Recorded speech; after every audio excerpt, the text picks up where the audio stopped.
បាទសួស្តីបងប្អូនទាំងអស់គ្នាថ្ងៃនេះខ្ញុំនឹងមកបង្ហាញពីចន្ទទីរបស់ខ្ញុំដែលដាំខ្លួនឯងបាទអាយុវា2ឆ្នាំយកបានថែទាំវាទេបាទចន្ទទីនេះដែរខ្ញុំដាំនៅក្រោយផ្ទះទេពូជ M23 យកបានថែទាំមកបានដាក់ជីបានពូនគល់និយាយទៅបានបាញ់ពើទាំងអស់ឥឡូវហ្នឹងវាដើមខែ1បាទ2026វាចាប់ដើមចេញផ្កាហើយបាទបតា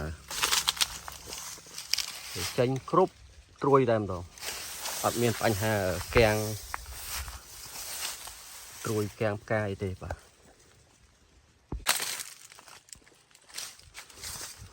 នេះសុទ្ធតែផ្កានេះគ្រប់មេឃគ្រប់តងគ្រប់ត្រួយនោះគឺសុទ្ធតែផ្កាតែម្ដងចេញមកគាត់តែវាផ្កាអត់សូវជាច្រើនដែរព្រោះឆ្នាំផ្កាឆ្នាំដំបូងអាយុវា2ឆ្នាំបាទដើមនោះតូចញ័រដើមប៉ិនកដៃតូចជាងកដៃបងគល់ជីទៅអត់បានថែទាំវាទេបើសិនយើងតែងដើមដាក់ជីបាញ់ថ្នាំអីវាហើយជាល្អជាងហ្នឹងហើយយើងដាំតាមធម្មជាតិបើអត់មានពេលនេះណាមួយខ្ញុំចង់ពិសោធន៍វាផងថាចន្ទទីយើងអត់បានថែទាំវាដល់តែវាអាយុ2ឆ្នាំវាប៉ុណ្ណាហើយវាផ្លែផ្កាយ៉ាងម៉េចដែរអញ្ចឹងណាបាទហើយវីដេអូរបស់ខ្ញុំនេះក៏មានតែប៉ុណ្្នឹងទេអូខេអរគុណបាយបាយ